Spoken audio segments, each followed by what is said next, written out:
Hakim bin Hizam. Sosok ini memang tidak seterkenal Khalid bin Walid ya, atau Umar bin Khattab atau sahabat-sahabat Nabi terkemuka yang lainnya. Namun kalau kita runut sejarahnya, dia adalah sosok yang sangat dekat dengan baginda Rasul, bahkan menjadi teman bermain beliau. Walaupun usianya terpaut lebih tua dia dari Rasulullah ya. Lebih tua Hakim bin Hizam daripada Rasulullah. Kemudian yang kedua, beliau juga masih tergolong kerabat Rasulullah SAW. Mengapa? Karena Hakim bin Hizam bin Khuwailid ya, Hakim bin Hizam bin Khuwailid, kita ingat istri Nabi Khadijah binti Khuwailid. Nah, jadi Hizam dan Khadijah ini adik kakak. Ini adalah keponakan Khadijah, istri baginda Rasul Shallallahu Alaihi Wasallam, teman bermain beliau, yang kemudian juga adalah keponakan istrinya dari sisi kekerabatan. Nah, sangat dekat dengan baginda Rasul. Tapi yang menarik jamaah, dan begitulah hidayah. Nah, ya, justru kedekatan dengan Rasulullah, teman bermainnya, secara kekerabatan juga dekat dengan Khadijah. Tapi dia tidak masuk Islam pada awal-awal dakwah.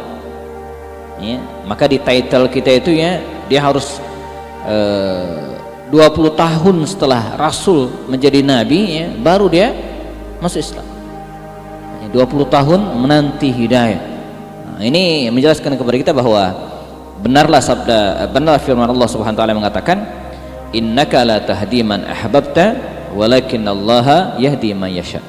Dalam surat Al-Qasas Allah mengatakan, innaka, engkau ya Muhammad, la tahdi, tidak akan bisa memberikan hidayah ya, kepada orang yang ahbabta, yang kau cintai, tapi Allah yang memberikan hidayah. Makanya kita yang berada di sini yang sudah memperoleh hidayah dengan berbagai latar belakangnya ya, ada yang lahir sudah dalam keadaan muslim, ada yang mungkin belasan tahun ya, kita yang berada di sini atau kemudian teman-teman yang berada di rumah ya, harus kita syukuri.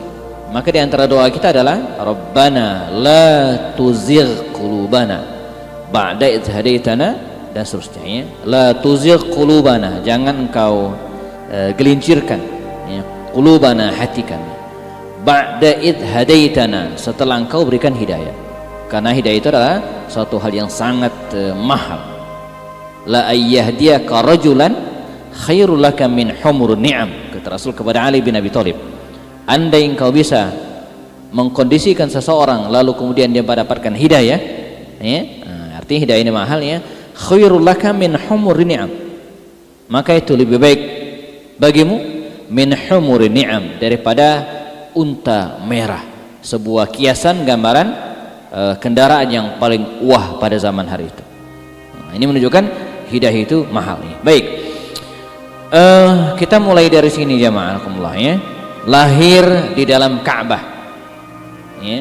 Ini keunikan tersendiri dari sahabat Nabi ini. Mengapa demikian? Karena ibundanya ya, ketika hamil pada waktu itu, dan tidak seperti zaman sekarang ya. Nah, kalau sekarang bisa diprediksi ya, datang ke dokter dan di USG 10 hari lagi lahiran bisa ya, 9 hari lagi lahiran diprediksi bisa. Dulu kan nggak ada ya. Saya ingat di kampung saya dulu Pak, ada anak, ini bukan promosi mobil atau apapun ya, namanya siapa? Namanya Suzuki. Namanya Suzuki. Kok bisa dinamain Suzuki ya? Karena ya tiba-tiba ya, emaknya itu mules pengen lahiran gitu kan, dan apa namanya, dulu dokter nggak seperti sekarang ya, siap sedia dimanapun ya. Karena harus buru-buru, maka dibawalah ibu ini ke mobil. Sampai di mobil lahiran, itu mobil mereknya Suzuki, dinamainlah anak itu Suzuki. Karena nggak bisa diprediksi ya. Nah ini juga demikian ya, emaknya ini ya, datang ke Ka'bah gitu kan, dan kemudian tawaf ya, beribadah, menyembah berhala sebagaimana kebanyakan bangsa Arab Quraisy pada waktu itu ya. Nah tiba-tiba dia merasa apa kalau bahasa ini, kontraksi, ini ibu-ibu ya, kontraksi ya, dan merasakan bahwa dia akan lahiran, sementara dia sedang berada di sekitar Ka'bah itu ya. Nah, kemana lagi tempat yang paling tersembunyi yang bisa segera diakses begitu kira-kira ya? Nah, karena Ka'bah itu kan dia posisi di tengah, ya.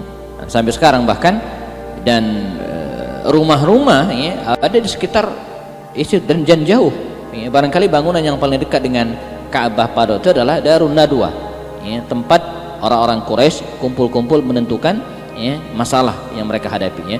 Nah, maka tidak ada tempat yang mungkin mereka yang bisa didapatkan segera ya, oleh ibunya Hakim bin Hizam ini. Akhirnya dia masuk ke dalam Ka'bah. Ya, Ka'bah waktu itu, jangan bayangin Ka'bah sekarang. Kalau Ka'bah sekarang nggak mungkin bisa dimasukkan oleh sembarang orang. Jangan kan masukin Ka'bah gitu ya, megangnya aja susah. Ya. Saya 2004 pertama kali berangkat umroh, emang belum takdir dan belum rezekinya bisa masuk Ka'bah. Padahal mestinya bisa waktu itu. Karena saya termasuk orang yang diundang oleh kerajaan Arab Saudi dari 60 orang Indonesia. Saya termasuk salah satu dari 3 wartawan yang diundang pada waktu itu ya. Diundang oleh kerajaan Arab Saudi menghadiri sebuah acara Mu'tamar Rabitat Alam Islami ya, di Makkah Al-Mukarramah 10 hari lamanya. Teman-teman masuk semua. Saya waktu itu enggak. Jadi sibuk sendiri gitu kan. Jadi begitu saya kumpul, tadi kemana? Kenapa? Kita tadi masuk Ka'bah. Waduh. Ya, jadi telat. Nah, jadi saya enggak sempat. Sementara yang lain waktu itu teman-teman wartawan dari Republika dan yang lainnya sempat masuk ya. Saya bukan takdirnya ya, diundang oleh kerajaan Arab Saudi. Nah, jadi bisa masuk di tahun 2004 waktu itu ya, bersama dengan beberapa pejabat yang lainnya. Nah, dulu sepi. Nah, Ka'bah itu bisa dimasuki oleh siapapun dan secara syar'i masuk ke dalam Ka'bah itu boleh. Salat di dalam Ka'bah sah. Yang enggak boleh adalah salat di atas Ka'bah. Nah, itu enggak boleh. Tapi kalau di dalamnya boleh. Ya. Dan asyiknya sholat di dalam Ka'bah itu boleh menghadap kemanapun. Orang Ka'bah yang di situ, kiblatnya di situ ya. Kiblat kan di situ. Begitu masuk kita boleh menghadap kemanapun. Ya. Masuklah ibunya ini ke dalam Ka'bah ini dan kemudian ditutup lagi dan dibantu oleh beberapa yang lainnya. Lahirlah Hakim bin Hizam ini di dalam Ka'bah. Di dalam Ka'bah ya. Nah. Selanjutnya ini yang saya sampaikan tadi, dia termasuk keponakan Khadijah radhiyallahu anha, Hakim bin Hizam bin Khuwailid bin Asad bin Abdul Uzza ya. Dan demikian juga dengan Khadijah binti Khuwailid. Karena itu keduanya ini baik Khadijah ataupun Hakim ini sama-sama dari kabilah Bani Asad. Kita pernah jelaskan, kalaulah Quraisy itu pohon besar, maka cabang-cabang di bawahnya ada beberapa kabilah. Quraisy, bawahnya itu ada kabilah Bani Hashim, ada kabilah Bani Umayyah, ada kabilah Bani Adi, dan ada juga kabilah Bani Asad. Kabilahnya Khadijah yang juga merupakan kabilahnya Hakim bin Hizam ini. Dilihat dari silsilahnya ini berarti Hakim adalah keponakan Khadijah, karena Khadijah dan ayahnya adik kakak. Ya, jadi Khadijah dan Hizam itu adik kakak, di mana orang tua mereka ayahnya namanya Khuwailid. Dan Rasulullah SAW sangat dekat dengan beliau, dengan Hakim bin Hizam ini ya, apalagi ketika Rasulullah menikah dengan Khadijah. Dan Hakim termasuk orang yang kaya, sebagaimana kebanyakan bangsa Arab pada waktu itu berdagang. Dikisahkan ketika suatu saat datang datang kabilah ya, datang kafilah dagang dari arah Syam membawa barang dagangan dan budak ya. Di antara sekian banyak budak yang dibawa itu ya, ada seorang anak muda usia mungkin 8 tahunan ya, yang belakangan dinamakan atau kita kenal dengan Zaid bin Haritha. Jadi sekian banyak budak itu ada salah seorang di antara mereka namanya Zaid bin Haritha. Ternyata Zaid bin Haritha ini tawanan. Nah, jadi ada sebuah kampung diserbu oleh rampok gitu kan. Para wanita dan anak-anak dijadiin tawanan dan kemudian dijual belikan. Ya. Nah, salah seorang di antara tawan itu namanya anak kecil ini Zaid bin Haritha ini. Dibawa ke Makkah dan dibeli oleh Hakim bin Hizam ini. Dibeli. Ya. Lalu Zaid bin Haritha ini diberikan kepada bibinya Khadijah. Jadilah Zaid bin Haritha ini milik Khadijah radhiyallahu anha. Begitu menikah dengan Rasulullah, maka Zaid bin Haritha diberikan kepada baginda Rasul sallallahu alaihi wasallam. Ini cerita tentang Zaid agak panjang, tapi intinya bahwa Zaid bin Haritha ini tadi adalah budak yang dibeli oleh Hakim bin Hizam, diberikan kepada Khadijah, oleh Khadijah diberikan kepada baginda Rasul, oleh Nabi belakangan dimerdekakan karena ayah Zaid ini sempat muncul, sempat datang mencari anaknya, kampung halamannya dirampok, dicari dan ketemu. Itu kisahnya unik gitu ya, diketemu dan orang-orang pun kemudian mengarahkan kayaknya kalau anak yang kau sebutkan tersebut dengan ciri-ciri bla bla itu ya mungkin ada di Muhammad.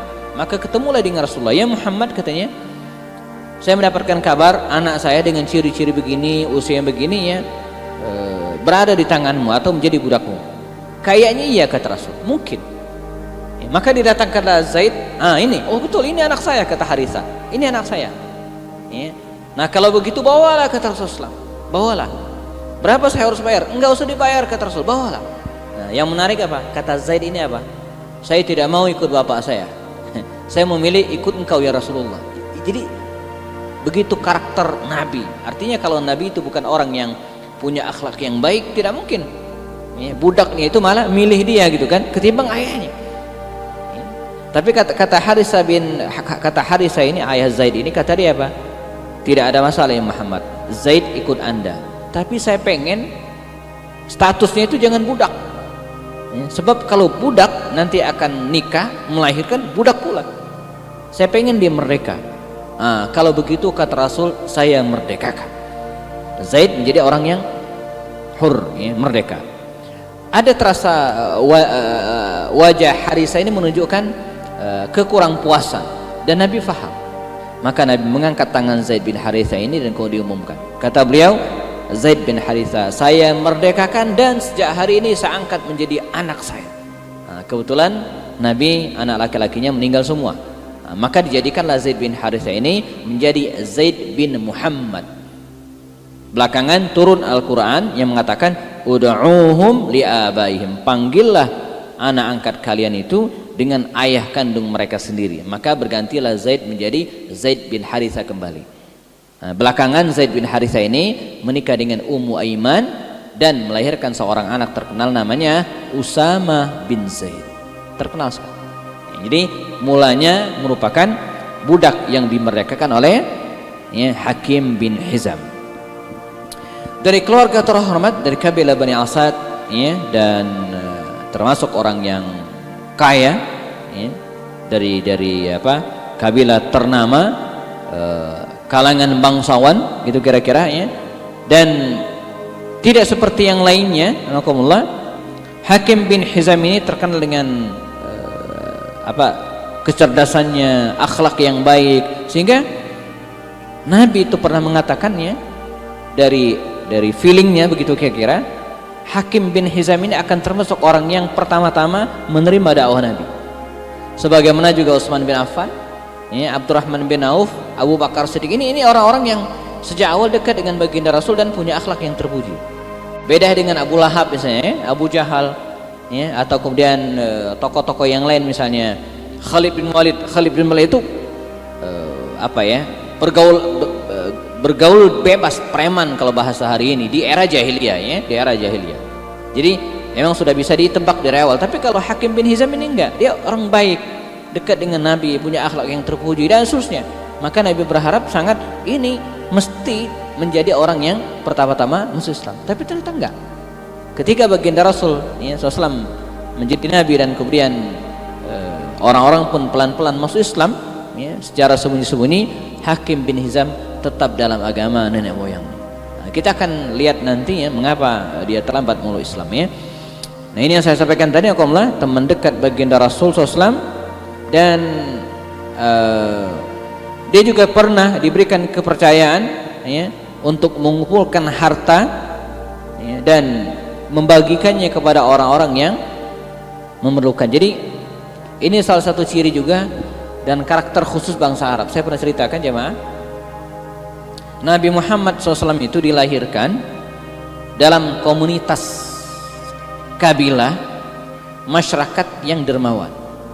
Ini bagian dari skenario Allah. Jadi Allah memunculkan Nabi akhir zaman itu dalam sebuah komunitas yang punya beberapa karakter unik yang mungkin tidak dimiliki oleh masyarakat lain. Antara lain bangsa Arab itu dikenal sebagai orang yang dermawan. Beda dengan orang Yahudi. Yahudi itu pelit, Pak. Yahudi itu pelit. Bangsa Arab itu cirinya dermawan, terkenal sekali.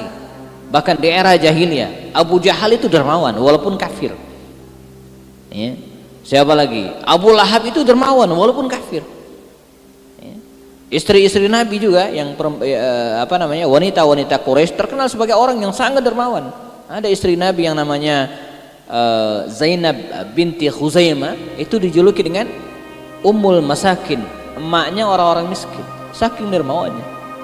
Istri Nabi yang namanya Zainab binti Jahash itu dikenal dengan atwalukunna yadan, orang yang paling panjang tangannya. Ini kiasan untuk saking ininya dia memberi gitu kan. Dia ada orang-orang yang dermawan, orang-orang yang dermawan. Sehingga ketika para peziarah datang ke Ka'bah waktu itu, dan Ka'bah menjadi simbol spiritual dalam banyak agama, kalau ada di antara mereka yang kekurangan makan, kekurangan transport kalau hari ini gitu kan, bekal dalam perjalanan, maka mereka akan mengumpulkan harta lalu kemudian menolong mereka. Nah, Hakim bin Hizam ini sering ditugasi oleh sukunya, oleh orang-orang Quraisy pada waktu itu untuk memberikan makan kepada mereka. Dan menariknya apa? Amanah itu dijalankan dengan sangat baik gitu kan. Tidak ada orang yang nitip uang atau makanan ke dia akan jamin orang-orang tersebut yang kelaparan itu untuk diberikan makan.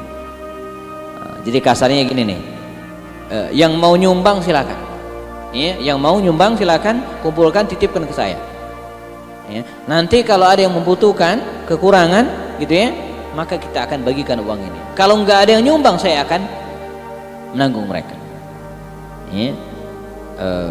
Dan dia dengan karakter ini jelas dia tidak akan ngambil uang titipan orang itu, gitu kan. Jangan pikirkan kalau kita kan enggak tuh ayo nyumbang, enggak taunya diambil sebagian gitu kan. Dia jangan kan ngambil sebagian gitu kan. Anda tidak ada yang nyumbang maka dia akan nanggung mereka gitu kan. Ini salah satu karakter dari Hakim bin Hizam, bagian sangat-sangat dermawan sebagaimana kebiasaan bangsa Arab pada waktu itu Meski usianya 5 tahun lebih tua dari baginda Rasul lebih tua 5 tahun dari Rasulullah tapi dia selalu membersamai baginda Rasulullah. Dan usia 5 tahun itu bukanlah usia yang jauh Dan hubungan keduanya semakin erat ketika Rasulullah menikah dengan Khadijah radhiyallahu anha. Nah ini, dia terlambat masuk Islam walaupun persahabatan mereka terjalin sejak kecil, tapi dia tidak masuk Islam. Walaupun baginda Rasul sudah mengira, banyak orang mengira sosok Hakim bin Hizam ini dengan kecerdasannya, dengan akal sehatnya, dengan kedekatannya dengan baginda Rasul dia akan mendapatkan hidayah dan termasuk orang-orang yang mempercayai Nabi sejak awal. Tapi ternyata tidak. Ini disebut dengan hidayah, dekat dengan Rasul. Dan kalau kita belajar sejarah para nabi juga begitu, kita akan ketemu dengan istrinya Nabi Nuh, kita akan ketemu istri Nabi Lut, kita akan ketemu dengan ayahnya Nabi Ibrahim. Ini adalah orang-orang yang dekat dengan para nabi tapi kemudian tidak mendapatkan hidayah dari Allah Subhanahu wa taala Dia lebih memilih suara kebanyakan mayoritas pada waktu itu untuk mempertahankan keyakinan agama mereka. Jadi ini godaan dari orang-orang sekitar. Makanya sebuah masyarakat itu jamanakumullah penting kita warnai, agar turut juga menjaga kondisi dan keimanan kita.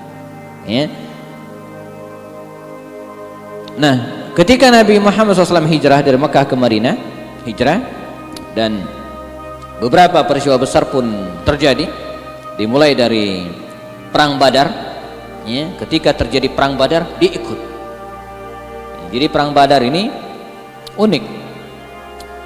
Awalnya bukan untuk perang, ya. Kaum muslimin mencegat kafilah dagang Quraisy pimpinan Abu Sufyan bin Harb. Ya. Abu Sufyan bin Harb yang akan dicegat kafilahnya ini, ya, mengirimkan utusan dengan sangat cepat ke Mekah dengan berteriak mengatakan bahwa barang dagangan Anda yang kalian titipkan ke saya akan dicegat oleh Muhammad. Nah, yang nitip itu macam-macam. Yang nitip itu macam-macam. Termasuk yang nitip, ya, barang dagangan kepada Abu Sufyan yang akan dicegat oleh Nabi ini adalah Hakim bin Hizam ini. Semua gitu kan. Ada Hakim bin Hizam, ya, ada mantu Rasulullah Abul As bin Rabi, ada paman Rasulullah yang Abbas bin Abdul Muttalib.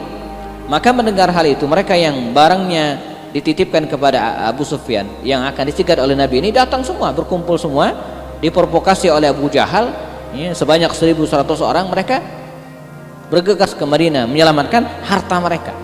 Jadi misinya adalah harta, ya. Namun belakangan ternyata kafilah dagang ini selamat. Justru mereka yang datang dari Mekah ini sekitar 1.000 orang lebih ini, ya, bertemu Rasulullah di Badar. Ketemu dan terjadilah perang Badar bulan Ramadan tahun kedua Hijriah. Nah, jadi dalam perang ini Hakim bin Hizam ini berada di pihak kafir Quraisy. Walaupun misinya bukan untuk memerangi Rasulullah, bukan, tapi untuk menyelamatkan kafilah dagangnya, kafilah dagang Abu Sufyan, di mana dia menitipkan harta di situ. Termasuk juga di situ ada Abul As bin Rabi, menantu Rasulullah, paman Nabi, juga ikut memerangi Rasulullah. Jadi itu perang, betul-betul perang yang disebut oleh Al-Quran dengan Yaumal Furqan, perang pembeda. Jadi yang bedakan mereka itu muslim dan tidak. Jadi yang membelah dua pasukan ini muslim, ini bukan. Walaupun di antara mereka itu membaur, ada yang anak melawan bapaknya, ada ponakan melawan pamannya, ada misalnya adik melawan kakaknya. Yang membedakan mereka adalah keimanan. Nah, hari itu dia tidak masuk Islam, maka dia berada di pihak kafir Quraisy, walaupun dekat hubungan dengan baginda Rasul. Ada dikisahkan, ya, ketika terjadi perang Badar ini, ya, syahida Hakimun atau syahida Hakim ibn Hizam mauqi'ata Badr al-Kubra. Hakim bin Hizam ini, ya, ikut menyaksikan, ikut serta mauqi'a Badr al-Kubra, perang Badar, ma'al musyrikin, bersama dengan orang-orang musyrik.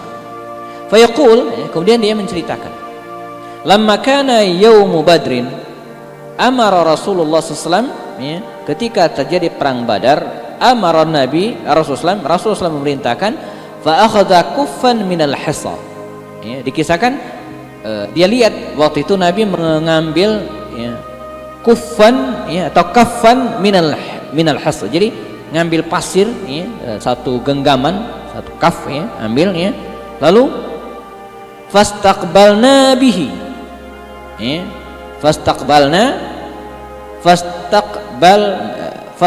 dia lalu Nabi menghampiri kami, ya, mendatangi kami, ya, dengan pasir tersebut, ya, farama biha, lalu Nabi melemparkan pasir tersebut ke arah kami, kata Hakim bin Hizam, ya, wa qala, Nabi bersabda, syahatil wujuh, ya, syahatil wujuh. Kalau bahasa ini bahasa terjemahan bukan letterleknya, rasakan, gitu kira-kira kata Rasulullah, ya, fanhazamna, dan kami pun mundur, kalah, ya. Maka berkenaan dengan hal ini dikisahkan turunlah firman Allah Subhanahu wa taala, wa ma ramaita id ramaita walakinallaha rama, ya. Kata Allah Subhanahu wa taala dalam Al-Qur'an, wa ma ramaita, bukan engkau yang melempar ya Muhammad, id ramait, ketika engkau melemparkan pasir tersebut, walakinallaha rama, ya. Jadi dengan tapi Allah yang melempar, tapi hanya dengan pasir tersebut dilemparkan oleh baginda Rasul dan membuat mereka pontang-panting, lari terbirit-birit, ya, kalah. Ini jangan bayangin filmnya Brahma Kumbara, Pak, ya, dengan satu, atau Wira Sableng gitu, ya, dengan satu pukulan gitu kan, kunyuk melempar buah gitu, ya. Kemudian mereka tumbang semua, ya. Jadi Allah yang membuat mereka kalah, ya. Jadi wa ma ramaita id ramait walakinallaha rama.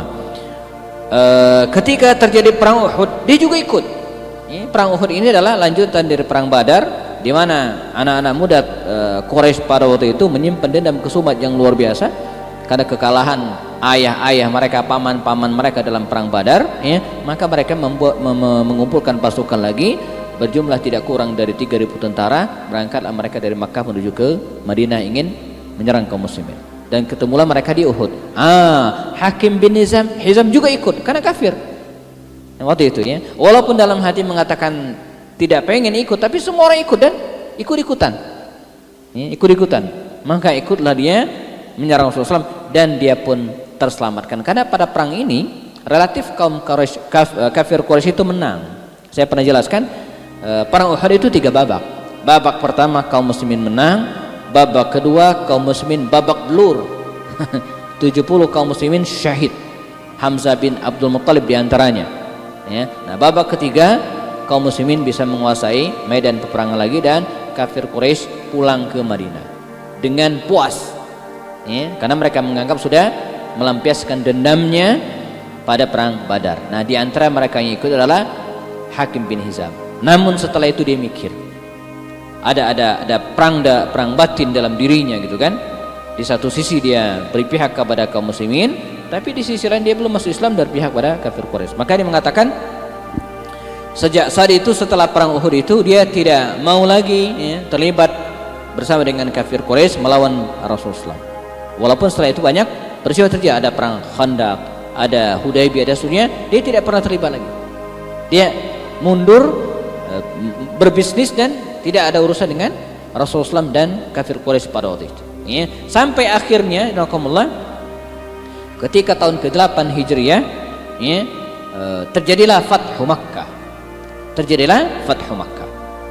Nah, sebelum Fathu Makkah ini Nabi sebagaimana mengharapkan dari para sahabat Nabi yang lainnya, jadi ada beberapa orang yang didoakan oleh Rasul dan diharapkan oleh Rasul agar mereka masuk Islam. Misalnya Khalid itu, ya, didoakan oleh Rasul dan diharapkan oleh Nabi masuk Islam. Umar juga demikian. Nah, Hakim juga demikian. Nabi sangat berharap Hakim bin Hizam, karena dia orang baik gitu, ya, santun dan dermawan. Jadi tidak ada celah dalam diri Hakim bin Hizam. Cuma satu, dia belum masuk Islam, itu saja. Nabi sangat berharap, menanti, ya. Sama seperti sebagaimana Nabi juga menanti Khalid bin Walid. Khalid itu sering ditanyakan oleh Rasul, ya, mana Khalid? Kok Khalid belum datang, gitu kan. Dan belakangan memang Khalid datang. Nah, ketika Khalid bin Walid datang bersama dengan Amr bin As, bersama dengan Utsman bin Talha dan seterusnya, mereka hijrah ke Madinah, masuk Islam. Nabi menanyakan, mana Hakim? Kok enggak datang? Mana Hakim? Ya, nah, sampai akhirnya terjadilah Fathu Makkah, ya. Baginda Rasul SAW masuk ke Makkah bersama dengan 10.000 tentara, ya, dan membebaskan kota Makkah ini tanpa perlawanan sama sekali, dan tidak ada pilihan bagi Hakim bin Hizam kecuali masuk Islam. Maka pada peristiwa tersebut, ya, Nabi SAW yang sempat bersabda kepada para sahabatnya, ada 4 orang, kata Rasulullah SAW, yang sangat penting urusannya dan jangan sampai kalian bunuh, ya. Mereka adalah Attab bin Usaid, Jubair bin Mut'im, Hakim bin Hizam, dan Suhail bin Amr, ya. Dan belakangan ke-4 orang ini pun akhirnya sama-sama memeluk Islam, sebagaimana kita pahami, ya. Dan begitu dia masuk Islam, dia diberikan kehormatan oleh baginda Rasulullah SAW, ya, dengan mengatakan, kata beliau, barang siapa yang ingin aman, ya, masuklah ke Masjidil Haram. Barang siapa yang pengen aman, masuklah ke rumah Abu Sufyan. Dan barang siapa yang pengen aman, masuklah ke rumah Hakim bin Hizam. Diberikan semacam kebanggaan oleh Rasul Shallallahu Alaihi Wasallam. Bahkan nanti ada tambahan lagi, ya, barang siapa yang pengen aman, maka masuklah ke rumahnya. Dengan cara ini, pada hari Fathu Makkah itu tidak kurang dari 2.000 orang memeluk Islam bersama-sama, dan di antara mereka adalah Hakim bin Hizam, ya. Dia masuk Islam, dan dia merasa bahwa dia sudah tertinggal jauh, ya. Dia sudah tertinggal jauh. Para sahabat yang dulu sudah memeluk Islam lebih awal, sementara dia sudah 20 tahun berlalu dari Nabi mendapatkan wahyu, ya.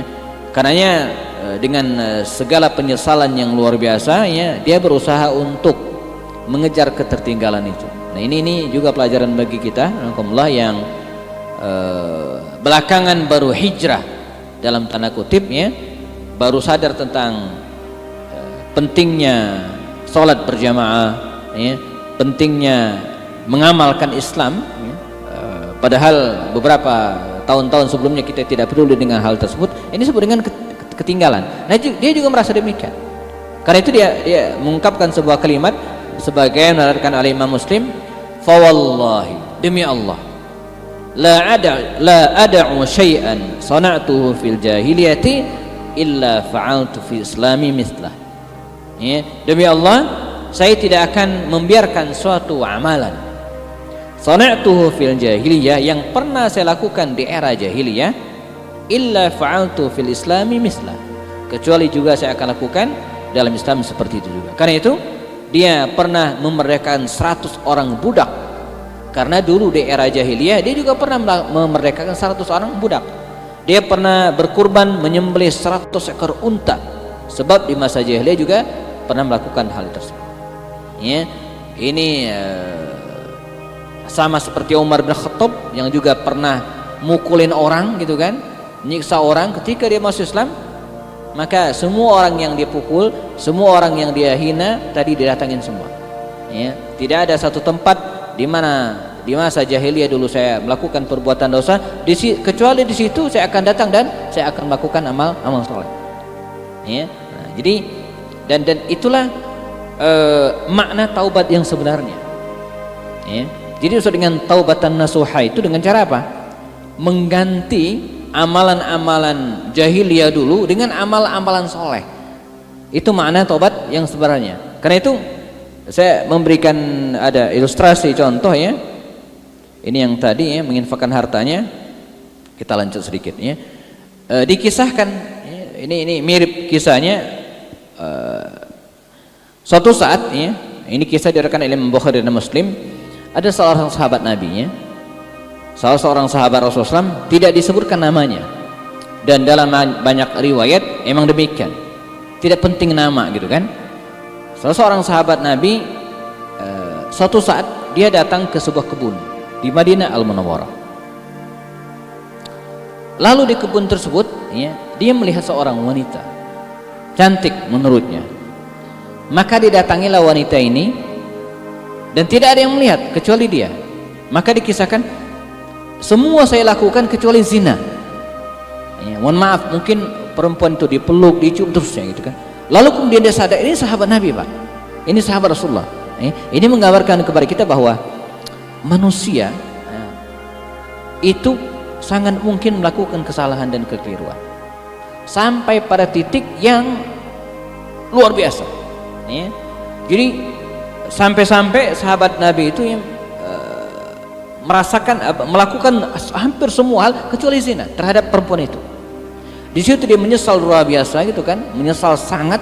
Kemudian datang kepada baginda Rasul, dan ketika dalam perjalanan ketemu Rasul itu dia berharap, bahkan diriwayatkan dikisahkan dalam riwayat tersebut ya, dia berharap belum masuk Islam.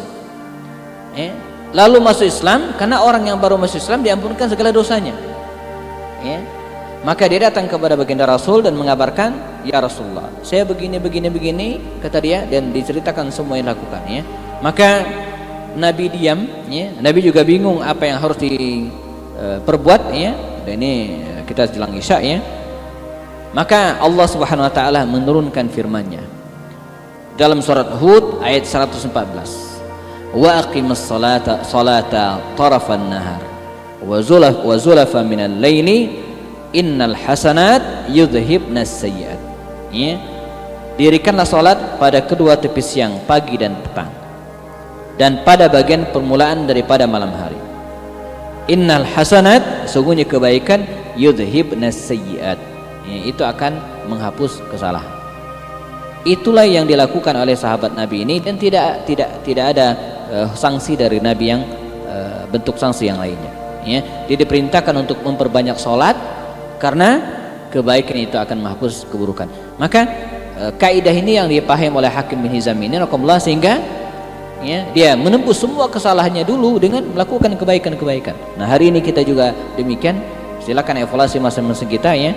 Tidak perlu diumbar, tidak perlu dikasih tahu orang lain. Semua kesalahan yang kita dulu pernah kita lakukan ya, kita ganti dengan kebaikan-kebaikan. Karena al-hasanat yudhibnas sayyiat. Kebaikan yang kita lakukan akan menghapus ya, perbuatan yang pernah dulu kita lakukan. Terakhir sebagai penutupnya, dan ketika terjadi perang Hunain jamaah, di mana baginda Rasul mendapatkan harta yang banyak, dia sempat meminta kepada Rasulullah, dan dia sebagai seorang yang mu'allaf diberikan oleh Rasul sebanyak 100 ekor unta. Tapi Nabi mengatakan, ya Hakim, kata Rasul, wahai Hakim, hadzal mal khadra hulwa, harta itu hijau manis, ya, faman akhadahu bisakhawa nafsi burika lahu fihi, ya, barang siapa yang mengambilnya dengan sakhawa nafsi, dengan kelapangan jiwa, burika lahu fihi, maka dia akan mendapatkan keberkahan, ya. Wa man akhadhahu bi israfi nafsi, ya, barang siapa yang mengambilnya dengan berlebihan gitu kan, dengan nafsu gitu kan, lam yubarik lahu fihi, maka dia tidak akan mendapatkan keberkahan, ya. Dan wa kana kalladzi ya'kulu wa yashba, orang seperti ini yang mengambil harta dengan nafsu, ya, maka kita harus bedakan, Pak, mana yang perlu dan mana yang ingin. Nah, orang yang mencari harta karena keinginan bukan karena keperluan, ya, kalladzi ya'kulu wa yashba, seperti orang yang makan dan tidak akan pernah kenyang. Begitulah, Pak, ya. Kita dari dulu pengen beli mobil, begitu dapat mobil, apakah kita puas? Enggak, pengen lagi. Pengen apa? Beli mobil 2, gitu kan. Sudah dapat 2, puas? Enggak, pengen, ya. Kalladzi ya'kul wa yashba wal yashba wal yadul ulya khairun minal yadis sufla. Ini kuncinya. Dan tangan yang di atas memberi lebih baik daripada tangan yang meminta di bawah. Maka sejak saat itu dia tidak pernah meminta-minta lagi, ya, baik dari Nabi ataupun khalifah setelahnya. Bahkan dia cenderung ingin menjadi orang yang terus memberi. Nah, jadi Nabi luar biasa, ya, memberikan nasihat kepada sahabat Nabi ini, ya. Kata Rasulullah, ya, al yadul ulya khairun minal yadis sufla, tangan yang memberi lebih baik daripada tangan yang meminta. Karena itu di masa para sahabat setelahnya dia tidak pernah meminta-minta lagi, bahkan walaupun diberikan oleh Abu Bakar dan Umar, ya. Usia Hakim diberikan oleh Allah dengan cukup panjang karena dia wafat pada tahun 60 Hijriah di akhir pemerintahan Muawiyah bin Abu Sufyan. Nabi wafat tahun ke-11, ya. Dia meninggal di usia hampir 120 tahun. Panjang sekali usianya. Wa ruya annahu kabura Hakim ibn Hizam hatta dhahaba basaruhu. Ya, dikisahkan Hakim bin Hizam ini diberikan usia yang lanjut, ya, hatta dhahaba basaruhu, sampai matanya itu buta, ya. Tsumma ishtaka fashtadda waj'u, kemudian dia mengeluh dan kemudian penyakitnya pun bertambah. Faqultu wallahi la hudurunna falanzur, dan seterusnya. Ini seringkas saja, ya, sampai dia sakit dan pada akhir hayatnya itu fa idza huwa yaqul, dia mengatakan la ilaha illa anta uhibbuka wa akhshak, ya. Dia mengucapkan la ilaha illa, tiada Tuhan selain engkau, uhibbuka wa akhshak, saya mencintaimu dan takut kepadamu. Falam tazal kalimatuhu hatta mat, dan kalimat itu terus keluar dari lisannya sampai kemudian dia meninggal dunia dengan kalimat la ilaha illallah, ya, qad kuntu akhsyaka fa idzal yauma arjuk, ya, wahai Allah, dulu engkau saya takut kepadamu dan sekarang saya berharap kepadamu. Maka para ulama mengatakan dia meninggal dalam keadaan husnul khatimah berdasarkan sabda Nabi, man qala la ilaha illa fi akhir hayatihi dakhul jannah, ya, siapa yang mengucapkan kalimat la ilaha illallah pada akhir hayatnya dan tidak menggantinya dengan keimanan yang lain, dakhala al jannah, masuk ke dalam surga. Nah, ini kisah Hakim bin Hizam, seorang sahabat Nabi yang dekat dengan beliau walaupun masuk Islam belakangan, dan husnul khatimah insyaallah. Jamaah, sudah masuk waktu Isya, 6 menit lagi kumandang qomat, yang kita cukupkan kajian pada hari ini.